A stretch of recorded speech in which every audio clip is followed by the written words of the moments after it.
जो काम हुए थोड़े से आपके नजरों में लाना चाहता हूं। मीडिया भैया, ये थोड़ा सा हम जाके उनको पूछ लेना कि जो हम बोल रहे हैं ये झूठ है या सच है। क्या उमर साहब मुख्यमंत्री थे?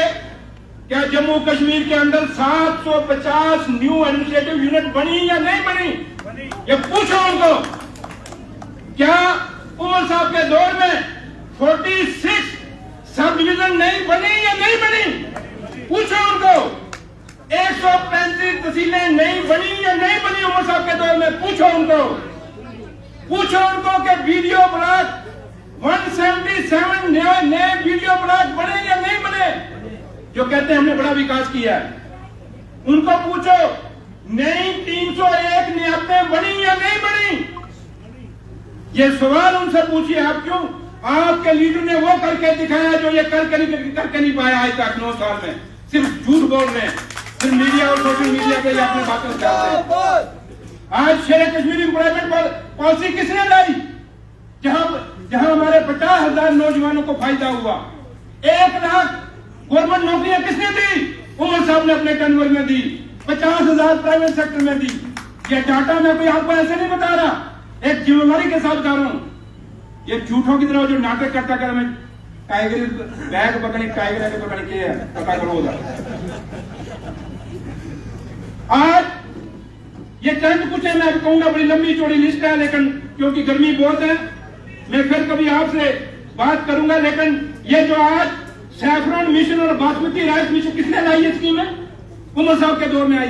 इन्होंने सैफरन की जमीनें आज बेच रहे हैं। ये बासमती की जमीनें इनके अपने लीडर जो है वोट प्राप्ति देने पड़े हुए जो बेच रहे हैं। आज पूरा ये फील्ड खत्म कर रहे हैं। आज आपके सामने जो हालात हैं, अगर ये फ्लाईओवर जो है पुराने बने हुए, इन्होंने कौन सा एक जो आज बनाया ये भी पुराना काम शुरू हुआ था उस समय। इन्होंने कौन सा नया बनाया? सड़कें कौन सी नई बनाई? मेडिकल कॉलेज कौन से नए बनाए? आए वक्त आएगा डिबेट करेंगे इनके साथ, बात करेंगे इनके साथ। और मैं इस मंच से भाजपा पार्टी के लीडरों को कहता हूं, आइए हमारे नेशनल कॉन्फ्रेंस के छोटे से छोटे एक कार्यक्रम से भी आके बहस करिए, डिबेट करिए, आपको एक तो जवाब देगा हुआ। आपके जो ये विकास, विश्वास और जो आप जो बात करते हैं कि सबको साथ लेने वाला सारा का सारा एक्सपोज हो जाएगा। अगर आप कहते हैं हालात ठीक है, तो मैं भारतीय जनता पार्टी के लोगों को कहता हूं अपने पीएसए छोड़ दो। जितने भी पीएसओ आपने सिक्योरिटी फोर्सेस लिए हुए हैं छोड़ दो सारे। प्रदेश अध्यक्ष, उसके बाद 4 पीएसओ होते थे। आज एक बहुत बड़ा लंबा काफिला लेके चलता है, उसको पूछो हालात ठीक है तो फिर तू इतना बड़ा लंबा काफिला क्यों लेके चल रहा है? अगर हालात ठीक है जम्मू कश्मीर के, अगर हालात ठीक है तो आओ असेंबली इलेक्शन कराओ। आप कहते हो 50 पर, आप -50 जाओगे। 5 पार भी नहीं होने वाले आज जो हालात जम्मू कश्मीर के। इसलिए मेरे बुजुर्गों, मेरे वीरों, आने वाला वक्त आएगा, ये बातें हम रखेंगे। मैं मीडिया के अपने भाइयों और बहनों से भी अपील करूंगा, वक्त आ गया है, जम्मू कश्मीर तबाह हो जाएगा, खत्म हो जाएगा। मैं ये नेशनल कॉन्फ्रेंस में कुछ भी लेने नहीं आया। मैं इवन के आपको यहाँ मंच से कह रहा हूँ कि मैंने उमर साहब से कहा, मैंने कहा मुझे नशेरा का मैंडेट भी नहीं चाहिए, मैंने इलेक्शन भी नहीं लड़ना चाहता। मैं सिर्फ जम्मू कश्मीर को बचाना चाहता हूँ। जम्मू कश्मीर को अगर बचाना है तो आप भी जम्मू के हैं। ये जो हिंदू, मुसलमान, सिख, ईसाई का बीज यहाँ बो रहे हैं, ये कुछ नहीं है, ये सब इनका फ्रॉड है। ये वो रियासत है, ये वो जिसको इन्होंने यूटी बनाया जहाँ शेर और बकरी ने इकट्ठा पानी पिया है। आओ मिलजुल के हमारे मीडिया के भाई और हम जो दूर दराज के रहने वाले लोग हैं जम्मू कश्मीर के, आओ मिलजुल के उमर साहब के हाथ मजबूत करें। आओ फारूक साहब के हाथ मजबूत करें। जम्मू कश्मीर पर इस दलदल से कोई निकाल सकता है और सिर्फ उमर साहब निकाल सकते हैं या फारूक साहब निकाल सकते हैं, और कोई दुनिया की ताकत नहीं निकाल सकती। इसलिए आज हमें उठना पड़ेगा। हम सब चुप होकर बैठेंगे, कहेंगे शहादत दो लेकिन पड़ोसी दे, भगत सिंह बने लेकिन घमंडी बने, सारे का अपना कोई बने। कोई कुछ नहीं करेगा, हमें जंग लड़नी होगी, सड़कों में निकलना होगा, मैदान में लड़ना होगा, तभी जाके जम्मू कश्मीर की खलासी छोड़ेंगे, वरना ये छोड़ने वाले नहीं है। जो हालात ये जम्मू कश्मीर कहते थे 370-3500 हमारी जमीनें बच जाएंगी, हमारी नौकरियां, कौन सी नौकरियां, कौन सी जमीनें बच रही हैं? मैं पीछे माता वैष्णो देवी गया, हमारे पंडितों को बाहर निकाल दिया, आज वहां अपने बाहर के पंडित वहां बिठा दिए। क्या यही है कि हमारे पंडित नाकाम है, नालायक है? आपके IAS IPS ऑफिसर जो काबल ऑफिसर है, जम्मू कश्मीर के KS ऑफिसर है, उनको DC नहीं लगा रहे, SSP नहीं लगा रहे, बाहर के लोगों को लगा रहे हैं। ये सोचना पड़ेगा आपको। हमारे ऑफिसर भी नालायक, हमारे लोग भी नालायक, हमारे पुजारी भी नालायक, सब नालायक, सिर्फ ये लोग लायक हैं बीजेपी वाले, बाकी कोई लायक नहीं है। ये फैसला करना पड़ेगा कि लायक और नालायक कौन है। ये नालायक लोगों की हुकूमत यहाँ ज्यादा देर चलने वाली नहीं है। तो लिहाजा मैं उमर साहब आपको यकीन दिलाता हूं कि जितना मेरे से हो सकेगा हमेशा आपके साथ चलेंगे, और जिंदगी के आखिरी ये लम्हे हैं, और मैं आपसे वादा रहा सर, ये घर वापसी है, अब जब तक जिंदे हैं आपके साथ हैं। ये मैं दिल से बोल रहा हूं, मैं जाट हूं सर, जाट मर जाएगा, कट जाएगा, लेकिन वतन से पीछे नहीं होगा। इसलिए आपसे वादा रहा सर, जो मर्जी कुर्बानी देनी पड़ेगी। नेशनल कॉन्फ्रेंस का नाम ही कुर्बानी है, हमारा झंडा ही लाल है, ये कुर्बानियों का झंडा है। इसलिए झंडे के नीचे जो भी कुर्बानी देनी पड़ेगी वो कुर्बानी हम देंगे, लेकिन जम्मू कश्मीर इस रियासत द्वारा इसको रियासत बनवाएंगे, और जहाँ के जम्मू कश्मीर के लोगों का जो माहौल था, जो प्यार और भाईचारा हमारा था हिंदू मुसलमान सिख ईसाई का, उसको दोबारा बहाल कराएंगे। शुक्रिया, जय हिंद, जय भारत। नेशनल कॉन्फ्रेंस के रुआ जनाब उमर अब्दुल्ला साहब से गुजारिश करूंगा वो यहाँ तशरीफ लाए और हमें सबको आशीर्वाद दें, और चौधरी साहब को भी आशीर्वाद दें, ताकि हम सभी ये जो हमारे साथी यहाँ खड़े हैं मेहरबानी करके बैठ जाए।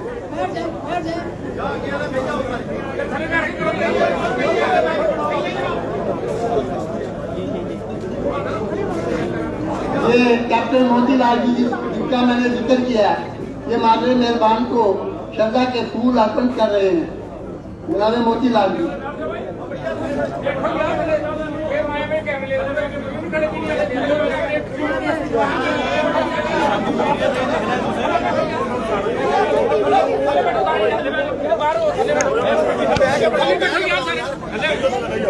और मत करिए ना, और मत करिए यार सारे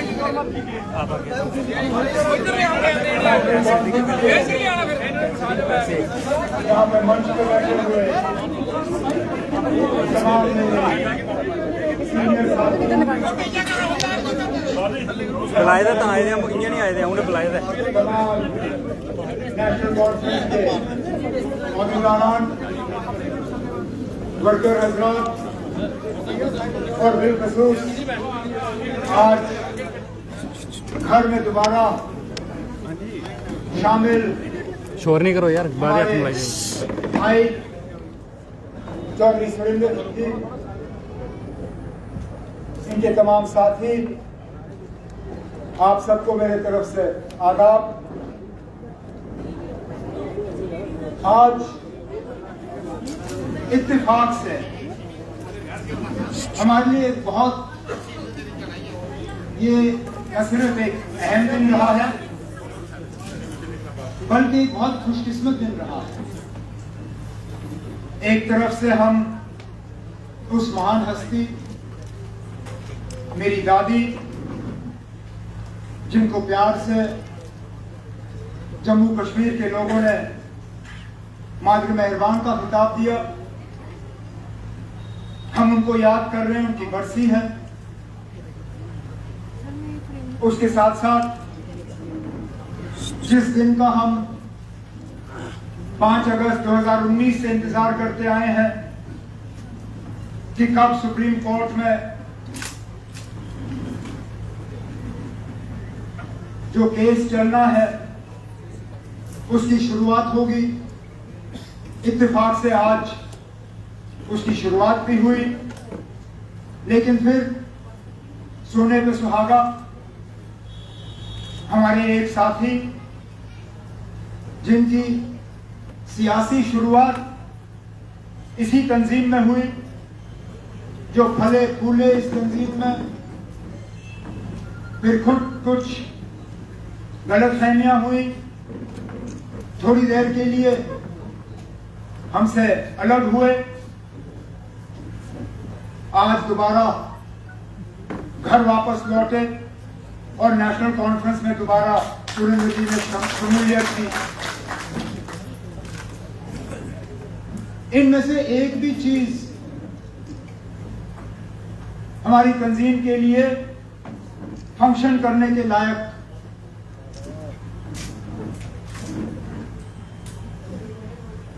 खबर बनती। लेकिन एक ही दिन 3 चीजें, पता नहीं अखबार वाले किस चीज को ज्यादा जोर देंगे और किस चीज को पीछे रखेंगे, क्योंकि अपने आप में तीनों चीजों की अपनी अहमियत है।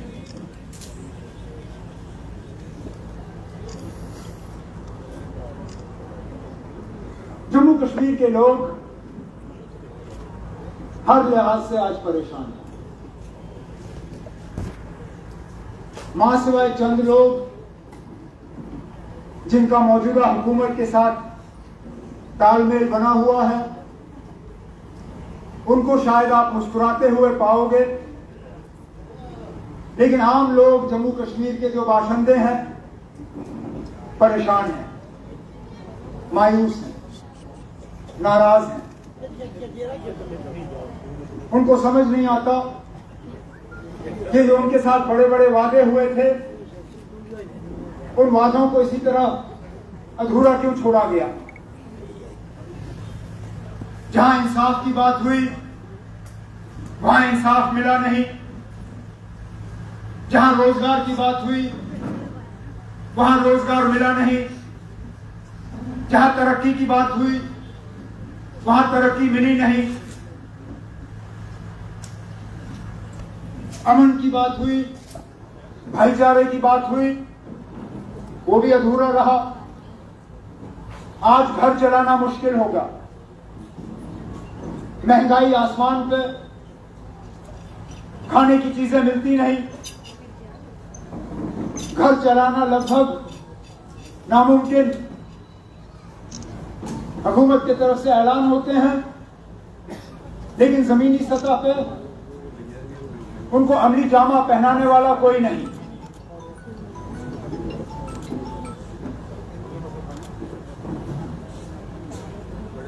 मैं कल सुप्रीम कोर्ट में जो मरकजी हुकूमत की तरफ से जवाब वहां डाला गया, मैं उसको बड़े गौर से पढ़ रहा था और बड़ी बड़ी ऊंची ऊंची बातें हुई वहां पे। जिस तरह सुरेंद्र जी ने अपनी तकरीर में कहा, कई सारी ऐसी चीजों का जिक्र उसमें हुआ जिनका इस हुकूमत से कोई लेना देना ही नहीं।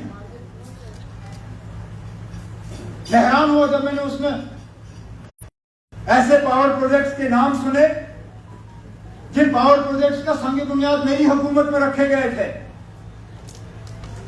लेकिन उनको भी 370 और 35A के साथ जोड़ने का काम। टूरिज्म जैसे 2019 से पहले,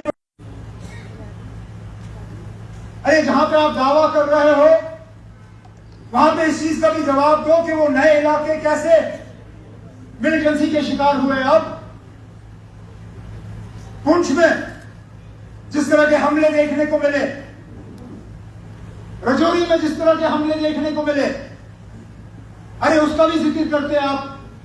सुप्रीम कोर्ट केस जो आपने फाइल किया, उस पर क्यों खामोश? जो लगातार एक के बाद एक पिछले 1-2 साल में माइनॉरिटीज को निशाना बनाया गया कश्मीर में, जो कई सालों से हमने नहीं देखा, उसका जिक्र क्यों नहीं किया आपने? उस पर खामोश क्यों? जिस G20 का आप थकते नहीं हो ढिंढोरा पीटने में, उसके साथ ये भी कहते ना कि उस मीटिंग को वहां करने के लिए आपने श्रीनगर के लोगों को घर में कैद रखा, आपको बाकी मुल्क से पता नहीं कितने और हजार वहां पे फौज तैनात करनी पड़ी। एक एक जो बाहर से मेहमान आया उनको 2-2, 3-3 बुलेट प्रूफ गाड़ियां, अरे वो भी लिखते आप। फिर आप क्यों नहीं लिखते हो? कि जब हमारे बेताज बादशाह इस रियासत के लेफ्टिनेंट गवर्नर साहब एक जगह से दूसरी जगह जाते हैं, 15 मिनट के लिए हमारा रास्ता बंद किया जाता है। मुझे याद है जब मैं घर से सेक्रेटेरिएट जाता था, ट्रैफिक लाइट के सामने मेरी गाड़ी रुकती थी, और ये श्रीनगर की बात, और फिर बत्ती चेंज हो जाती थी, मेरी गाड़ी निकल जाती थी। मेरे मिनिस्टर ट्रैफिक लाइट पे रुकते थे। यहां आज हाल ये है कि जब हमारे लेफ्टिनेंट गवर्नर साहब कहीं जाते हैं तो जितना वजीर आजम के लिए दिल्ली में रास्ता बंद होता है, उससे कई गुना ज्यादा श्रीनगर में हमारे लेफ्टिनेंट गवर्नर के लिए रास्ता बंद किया जाता है। मैंने खुद गिने गाड़ियां। नहीं, शेम नहीं ना, इनकी मजबूरी है, मजबूरी है, क्योंकि हालात ठीक नहीं है, डरे हुए हैं। इसके बिना वो घर से निकलने के लिए तैयार नहीं। बदकिस्मती उनके मेरे घर के सामने से गुजरना पड़ता है। टू टू टू टू टू टू मैं साइलेंस सुनता हूं, कहता था देखता हूं कौन गुजर रहा है। यकीन माने, पहले 4 मोटरसाइकिल एक के बाद एक, टू टू टू टू, तेरा रास्ता बंद करने का टाइम आ गया, बंद। उसके बाद जीपों में हाथ यूं यूं, टू टू टू टू, रुको। बेचारा जिसकी गाड़ी साइड पे पार्क हुआ हो, उसको तो कहते हैं हटाओ हटाओ गाड़ी यहां से, चलो यहां पार्किंग नहीं। जो स्कूल के बाहर अपने बच्चों को उठाने के लिए इंतजार कर रहे हैं, किसी की मां, किसी की बहन, किसी का ड्राइवर, कहते चलो हटो, हट, ले जाओ गाड़ी। सारा रास्ता साफ करके उसके बाद फिर 4 गाड़ियां, फिर कहीं बीच में छुपाई हुई गाड़ी एक, जिसमें हमारे एलजी साहब फिर निकल जाते हैं। अब एक तरफ से तो आप सुप्रीम कोर्ट में कहते हो कि हालात बिल्कुल ठीक हैं, अगर हैं तो जो आपने श्रीनगर में ये साइकिल सजाए हुए हैं, सिर्फ उन पे बैठ के सवारी करिए ना, उन पे बैठ के घूमिए। मैं मानू हाँ जनाब, हालात इतने ठीक है कि जो एज चीफ मिनिस्टर मैं नहीं कर सका, मैं गाड़ी में बैठ रहा था, आज हालात इतने ठीक हो गए हैं कि हमारे एलजी साहब आप साइकिल पे बैठ के बिना ज्यादा सिक्योरिटी के 10 आगे 2-4 बंदे तो होंगे ही होंगे, लेकिन इतने वो अब ठीक समझते हैं हालात को कि वो गुजरने के लिए तैयार है। अब मुझे बताइए ना, सच क्या है?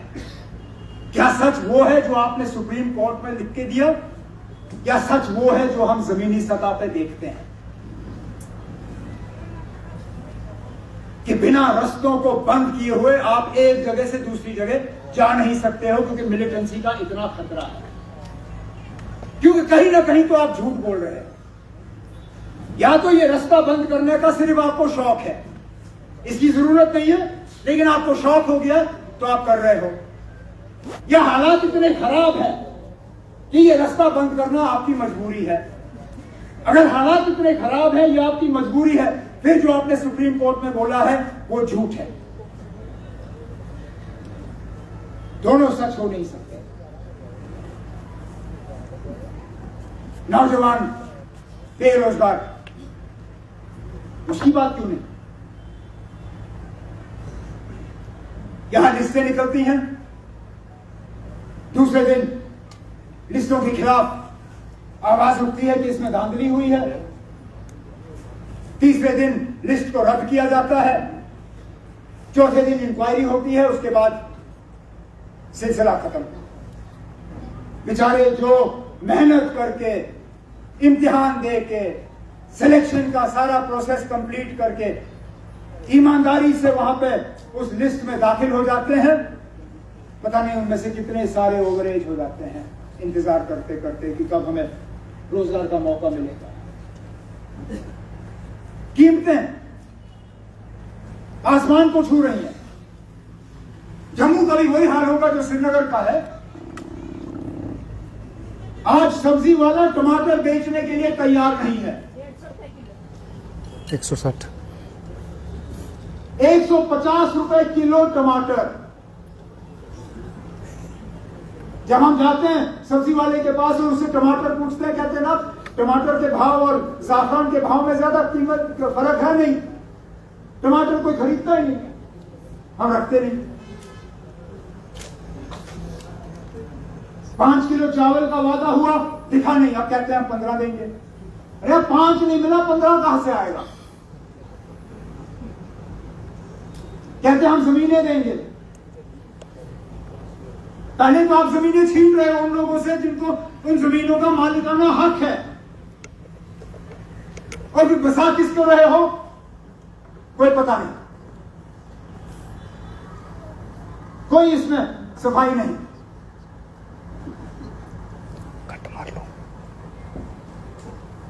कभी तो ये लोग परेशान हो जाते हैं जब कोई सियासी थोड़ी सी गर्मा गर्मी हो जाती है। ये सुरेंद्र जी हैं, इतने बहादुर हैं कि वो ये और मैं जानते हैं कितना प्रेशर इन पर लगा पिछले दिनों में। अब कुछ चीजें हैं जो हमें अपने आप पे मतलब रखनी है, लेकिन आप अंदाजा नहीं कर सकते हो कहां कहां से इसको दबाव आया। मैं कहता हूं वो लोग अगर इस रियासत को चलाने में इतनी मेहनत करते, जितनी मेहनत इन्होंने इसको रोकने पे की, अरे यहां तो लोग इतने मुतमईन होके इतने खुश होते कि किसी और चीज की जरूरत ही नहीं होती। अरे किन किन औहदों पे वो लोग बैठे हैं जिन्होंने इनको पकड़ने की कोशिश की, कितने अफसर इनके पीछे लगाए। मैं इन अफसरों से कहता हूं ना, जरा सा शर्म तो करो। आप लोग सरकारी मुलाजिम हो, आपको हर हुकूमत के साथ काम करना है। ये लोग आज हैं, हमेशा के लिए नहीं होंगे। नेशनल कॉन्फ्रेंस मत करो, हमेशा के लिए नहीं होंगे। और मैं मानता अगर आपको अगले 6 महीने 1 साल में रिटायर होना है, फिर तो ठीक है, आप इन्हीं का साथ देते देते रिटायर हो जाओ। लेकिन वो लोग जिनको आगे 15-15, 20-20 साल का सर्विस है, कम से कम उस सर्विस का तो लिहाज करो। अपनी नौकरी के साथ इंसाफ करो, वफा करो। आपका काम नहीं है सियासत में पढ़ना, वो सियासतदानों का काम है। कौन आता है कौन जाता है, तो लगता है जैसे हुकूमत का काम है तंजीमों को यहां तोड़ना और जोड़ना। हमारे साथियों को यहां से लेने में भी इन्हीं लोगों का रोल है, और जो हमें ज्वाइन करने की कोशिश उनको रोकने में भी इन्हीं लोगों का रोल। मैं क्या बताऊं, कश्मीर से एक सीनियर एक रीजनल पार्टी से ताल्लुक रखता है, वहां कश्मीर में जाना पहचाना, हमें ज्वाइन करने की उसने मन बना लिया था। चुपचाप मुझे मिला भी, डेट भी फिक्स हुआ, और फिर इंतजामिया पीछे पड़ गई। गलती वही की कि उसी वक्त मुझे उसको पकड़ना था, हार पहना के उसकी तस्वीर लेके पूरे बाजार में बेचना था मैंने। अब मैं भी बेवकूफ, बंदा सीख जाता है इसी तरह। मैंने कहा कोई बात नहीं ना, जाओ अपने वर्करों को तैयार कर दो, हम कर लेंगे फंक्शन 10-15 दिन के बाद। उन 10-15 दिनों में इतना प्रेशर। अच्छा, बीजेपी का वो है नहीं, लेकिन सबसे ज्यादा फोन अगर उसको आए तो बीजेपी वालों के आए। आप नहीं जा सकते हो, हम आपकी बात आपको इससे कराएंगे, आपकी बात उससे कराएंगे, आप दिल्ली आओ, आपकी मीटिंग हम फलाने से कराएंगे। भाई ठेकेदार था, कहा तुम्हारे भाई के हम ठेके कैंसिल करेंगे। उसने हाथ जोड़े, कहा आप गलती हो गई, कान पकड़ता हूं, जहां हूं बैठूंगा, दिल नहीं लगता है लेकिन नहीं जाऊंगा। ये हुकूमत कर रही है, इसलिए तो लोग परेशान हैं। और बिल्कुल सही कहा सुरेंद्र जी ने, जो मैं कहने जा रहा था। अगर सारा कुछ ठीक है, अगर हम लोग किसी काम के नहीं, हम नालायक हैं, अगर आप कहते हो हम चोर हैं, आप कहते हो हमने हुकूमत की, किसी का भला नहीं किया। आप लोगों ने 3-4 सालों में तूफान किया यहां पे, तो इलेक्शन क्यों नहीं? अरे भाई इलेक्शन क्यों नहीं? सुप्रीम कोर्ट में यह भी समझाइए कि क्यों 5 साल हो गए जम्मू कश्मीर को गवर्नर रूल के अंदर। आगे क्या मजबूरी है?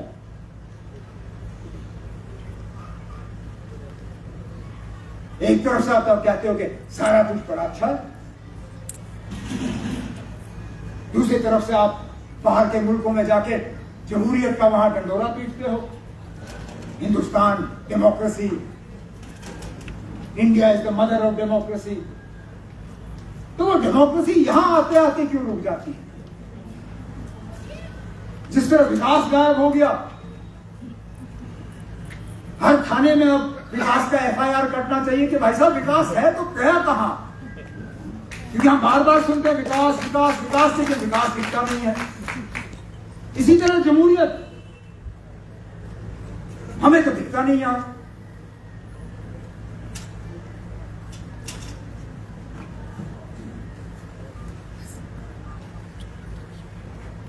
लेकिन कोई वक्त हमेशा के लिए नहीं होता है, बदलाव आना ही आना है। लेकिन हमारा फर्ज बनता है कि हम लोगों तक पहुंच के लोगों की बात सुने, अपनी बात लोगों के सामने रखें, अपनी तंजीम को मजबूत करें, क्योंकि जिस दिन वो इम्तिहान हमारे सामने होगा, हम सही उम्मीदवार सामने रख के उस इम्तिहान में कामयाबी हासिल करें। यही हमारा मकसद और मंजिल होना चाहिए। फिलहाल इसमें सुरेंद्र जी का एक बहुत अहम रोल बनता है, और मैं इनको यकीन दिलाना चाहता हूं कि जहां पे भी ये होंगे, मैं कंधे से कंधा मिला के इनके साथ खड़ा होऊंगा जम्मू कश्मीर और जम्मू कश्मीर के लोगों के लिए, ताकि हम इस रियासत को इस दलदल से निकाल के लोगों के चेहरों पे जो मायूसी है, उस मायूसी को दोबारा एक मुस्कुराहट में तब्दील करें। क्योंकि बहुत हो गया ये मायूसी, ये उदासी। अब लोगों का हक है कि वो थोड़ा मुस्कुराएं, थोड़ा वो राहत महसूस करें। मैं इंतजार कर रहा हूं कि कुछ दिनों के बाद हमारे सदर मोहतरम जनाब फारूक अब्दुल्ला साहब वापस आएंगे, वो बाहर गए हैं। उसके बाद सुरेंद्र जी को एक अच्छे से अच्छे ओहदे पे तंजीम के अंदर एडजस्ट करके, ताकि पूरे जम्मू कश्मीर में ये न सिर्फ नेशनल कॉन्फ्रेंस को मजबूती दिला सके, बल्कि लोगों के साथ हमारा तालमेल जो है उसको और ज्यादा बढ़ाएं।